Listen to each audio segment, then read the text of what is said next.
Hey, what's happening, everybody? I'm just gonna do a really quick video today because it's like 12:30. Um, been gone most of the day, so just want to show everybody what I got. The 642 and the Pre-10 are gone. I do still have the 64. I couldn't. I mean, not that I even need it. I left it in the car as just a backup, just in case. But I didn't want to let that one go. But this is what I ended up with temporarily. I'll get into that in a second, but.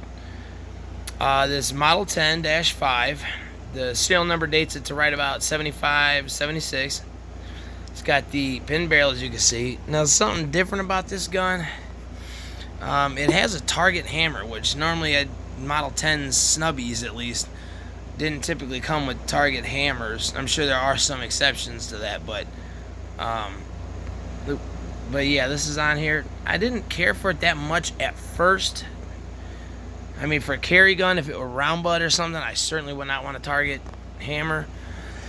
But square butt K-frames are really hard to hide, so this wouldn't even be a carry gun for me anyways, so that's okay. It's actually kind of grown on me since I got it earlier today. Now, another thing that's even more odd is this trigger. If you can try to get in the light here. It is, as you can see where it gets a little bit wider right there.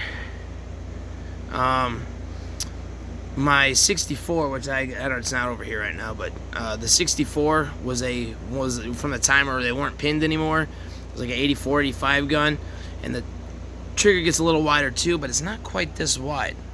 I mean, it looks like a target trigger, to be honest with you. It really does, except it's smooth as can be. And to my understanding, they didn't make smooth any triggers until they got rid of pin barrels and all that, you know, and they went to smooth triggers. So this looks like it would be a target trigger, I guess.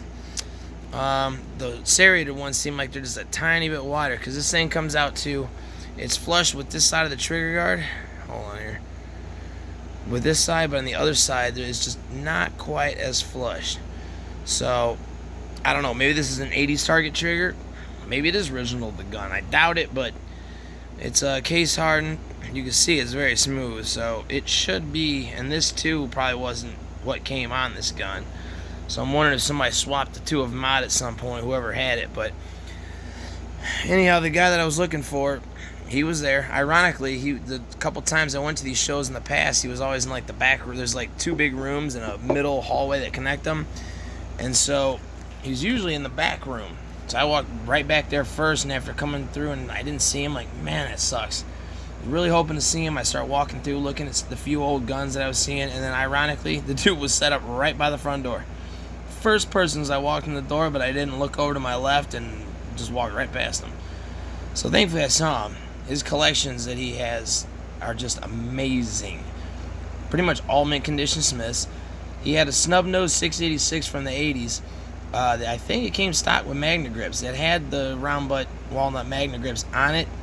Somebody may have put those on, but I have at least seen one picture online where a snub nose 686 from the 80s was being sold with the walnut magnet grips, round butt, you know. So it may be possible. They may have done a few like that. I've never read anything about it, but I really haven't dug that deep into it either. So anyways, that was gone.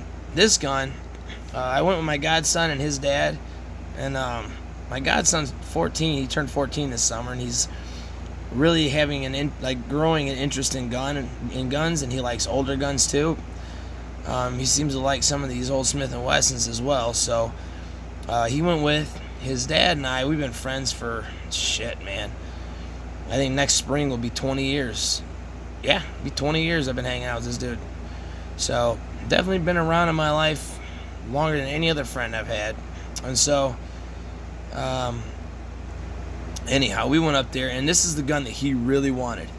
The same one was there 2.5 years ago. The last time they had a show there, they canceled the show for 2.5 years. They did remodel the building since the last show, so that might have part to do with it, but I don't think it took 2.5 years to remodel it. It wasn't changed that much. It was mostly on the outside, a little bit on the inside. So anyhow, though, but this one was there last time, and he really wanted this one, but wasn't sure yet because he's just starting to get into the revolvers, the older ones especially. So nobody really wanted to make a good deal on trading the two guns that I had. I saw a couple Model 66 snubbies that were pinned and recessed. I really wanted one of those, but I couldn't make it work. I saw very nice, the guy with the biggest collection there, he had, oh my gosh, what didn't he have? He had a blued snub Model 40 with the grip safety, smooth magnets, had the original box. He had a blued snub nose Model 49, which I really like, but I didn't want to trade two guns for a J-frame. I at least wanted, if I'm going to get one, I wanted a K-frame. So anyways, my buddy was going to buy it today, but he's closing on his house this week, and he can't make any large purchases until the closing is done. And he was like, damn, man, I just missed it by less than a week. So I asked him, I said, are you going to buy it? He said no. And I was like, well, do you care if I buy it? And he's like, nah, at least one of us could have it.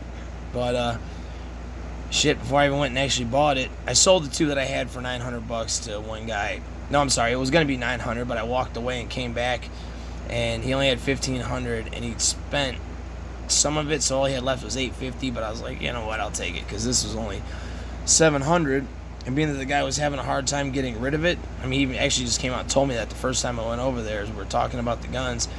When I went back, I was like, I offered him $650 cash for it, and said, cool. So left me with a couple $100, and so here's what's gonna happen.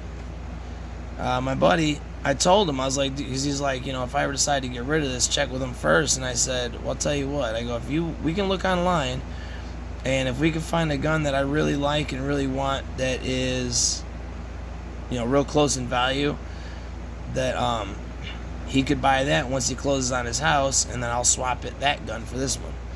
So this one didn't have a box. These are the original grips. I did check that. But the gun that I found, first one I looked for was a nickel-plated Model 15 snubby. And it has the box, original grips. It's in really nice shape, paperwork and all that stuff, tools, or cleaning tools or whatever it is. So anyways, it's the nickel version of this. It's also a 15-3. And the serial numbers on them are only either 445 numbers apart or 455. I think it was 45 though. So they were probably made the same year. It was 1977, which so that puts them right by each other, which is ironic because my other pair, the two Model 36s, were both floating J serial numbers and both made in the 71-72 time range there. So anyways, I'll finally have another set of guns, another pair of them, and when I get it, I plan on buying some really nice fake pearl Magna grips for it. So that way I'll have this one with the wood, the blue with the wood, and I'll have a nickel with the pearl. And for anybody that might not happen to know, which most of the people that usually comment on my videos know their stuff about Smiths, but in case anybody that doesn't, the only difference between these two guns is very minimal. This one has a semi-target hammer where it just gets a little bit wider. Hold on. This damn camera, it's hard to hold this crap. Well, I can't get it to work, but it's got the semi-target hammer, so it's not perfectly smooth. It just jogs out a little bit right there, whereas this one jumps way out. But the only difference between these two guns, other than the finish, is that this is a standard 6-shot 38, and this is the target 6-shot 38. So this is literally just a target version of this gun. And the only physical differences are the sights. As you can see, the adjustable sights. This has fixed sights. And this one has a heavy barrel. It does not taper at all. You can see that it's a nice 2-inch heavy barrel. And this one has a slight taper to it. So other than those two items are pretty much the same gun. The one also has the semi-target hammer and the standard trigger. So I'm very excited about that. Not gonna lie, if my buddy decided he didn't want this one, I'd be perfectly happy with it, but I know he wants it, so that's all. It works out this way so him and I could both win in this deal. And yeah, so that Model 15, that'd be very nice because I'll have two Model 15s. It'll be nickel with pearl, blue with wood, and I got my 236s, nickel with pearl, blue with wood. So I'm gonna do a video of the four of them once I get it, and I have the pearl grips, and all together it's gonna look great. So I don't remember if I had anything else to say or not, but either way, I'll do a little bit more about them tomorrow or sometime, but I just want to throw that up while I can. All right, y'all have a good one. Then I will show the Model 15 when I get that, and I'll probably do another one on this. All right, take it easy, y'all.